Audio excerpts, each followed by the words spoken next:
So this is Walton RX8 ওয়ালটনের পক্ষ থেকে নতুন একটি স্মার্টফোন।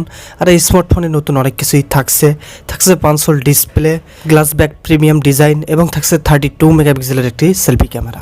এই ফোনটির অফিসিয়াল প্রাইস 15,599 টাকা এবং আমাদের আজকের এই ভিডিওর স্পন্সর নাসির টেলিকম, তাদেরকে জানাচ্ছি অসংখ্য ধন্যবাদ। এবং তাদের ঠিকানা new market, first floor, Konabari, Gazipur. তাদের কাছে ওয়ালটনের সব ধরনের ফোন পেয়ে যাবেন এবং বর্তমানে ওয়ালটন RX8ও তাদের কাছে আছে। তাদের কাছে যোগাযোগ করে কিনতে পারেন। অবশ্যই আমার চ্যানেলের নাম বলে ডিসকাউন্ট পেতে পারেন। গ্লাস বডি প্রিমিয়াম ডিজাইন, যা কিনা পলিকার্বনেট ডিজাইন এবং এটা স্ক্র্যাচ প্রুফ এবং অল্প স্বল্প ব্যবহারে মোটামুটি ফিঙ্গারপ্রিন্ট লাগে, খুব একটা বেশি ফিঙ্গারপ্রিন্ট লেগে যায় না। ফোনটির কালার দুটি কালারে পাচ্ছেন, অলিভ গ্রিন ও অক্সফোর্ড ব্ল্যাক। ফোনটির ব্যাকপ্যাডটি আমার কাছে মোটামুটি শক্তপোক্তই মনে হলো এবং এখানে যে ব্ল্যাক কালারটি এটা আমার কাছে খুব একটা ভালো লাগেনি, কিন্তু অলিভ গ্রিন কালারটি বেশ প্রিমিয়াম লুক দিতে সক্ষম হয়, কারণ এটার লুকটাও অনেকটাই জুস। ফোনটির নিচে থেকে ব্যবহার করা হয়েছে 3.5 millimetre earphone jack, primary microphone, USB Type-C port ও থাকছে প্রাইমারি স্পিকার।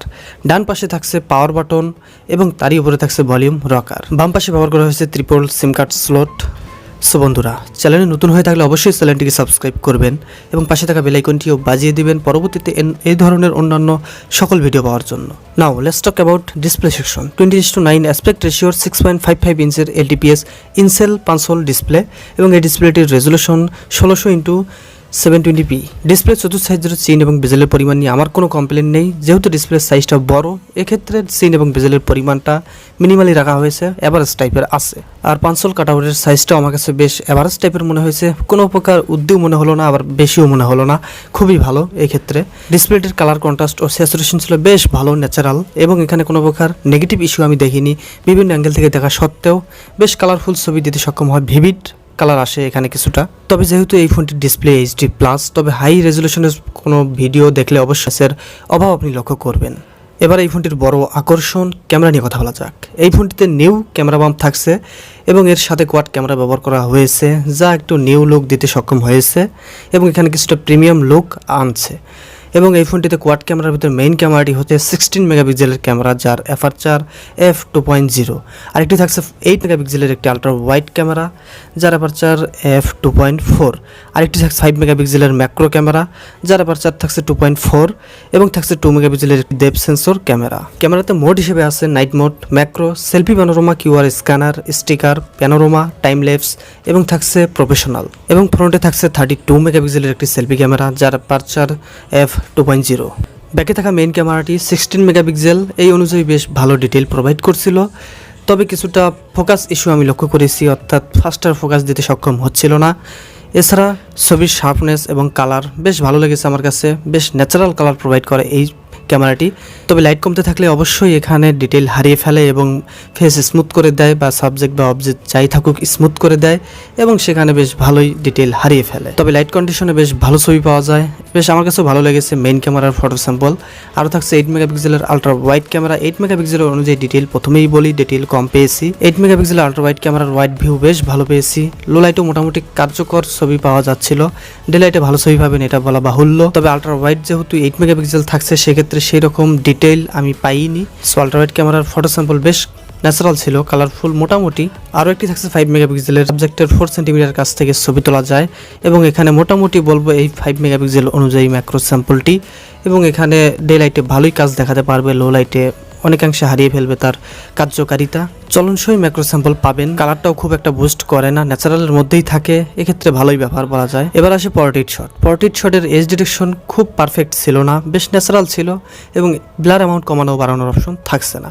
এবং এখানে ব্লার অ্যামাউন্টটা বেশ ন্যাচারাল লাগছে আমার কাছে, বেশ দারুণ বলা যায়। এবং ডে লাইটে এটা থেকে ভালো শট পাবেন বলা বাহুল্য। পোর্ট্রেট মোডেও ফটো ক্যাপচার করলে বেশ দারুণ ডিটেইল পাওয়া যায়, এক্ষেত্রে ভালোই ডে লাইটে এটা থেকে ভালো পোর্ট্রেট শট পাবেন। ফ্রন্ট ক্যামেরাটা 32 মেগাপিক্সেল অনুযায়ী বেশ কালারফুল ছবি প্রোভাইড করছিল, বেশ ন্যাচারাল এবং মোটামুটি শার্পনেস এবং ডিটেলটা অনেকাংশে হারিয়ে ফেলে। যেহেতু এটা 32 মেগাপিক্সেলের ক্যামেরা, সেই অনুযায়ী ডিটেল আমি এখানে পাচ্ছিলাম না এবং আরও একটু শার্প হওয়া দরকার ছিল।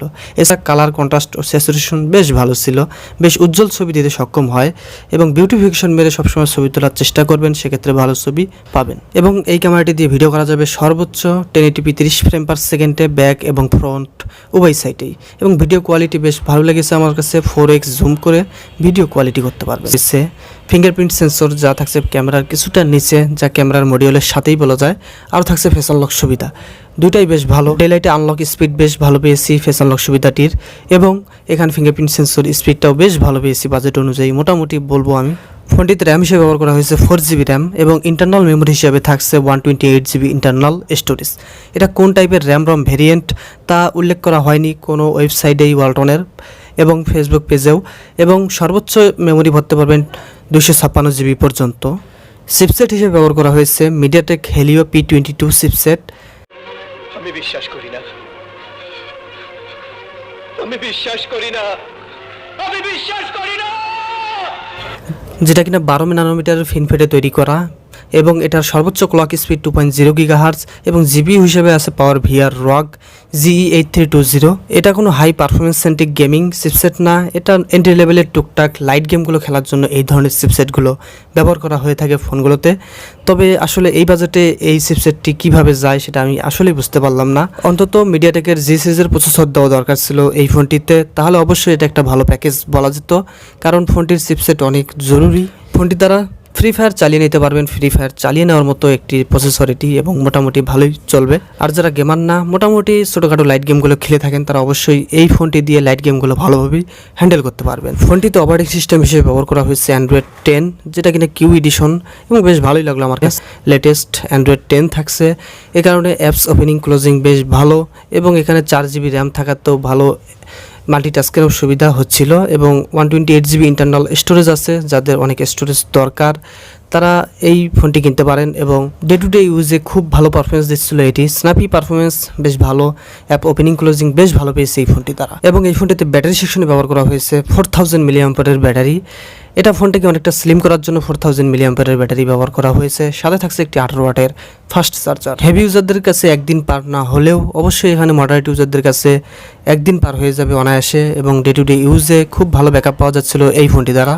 লাস্টলি বলা যায় এই ফোনটিতে হাইলাইটেড ফিচার হিসেবে ব্যবহার করা হয়েছে পাঞ্চল ডিসপ্লে, 32 মেগাপিক্সেলের সেলফি ক্যামেরা এবং গ্লাস বডি ডিজাইন, এবং দুইটা হজম না হওয়ার মতো ব্যাপার ছিল, যেমন থাকছে 4000 mAh ব্যাটারি এবং থাকছে মিডিয়াটেকের হেলিও P22 চিপসেট।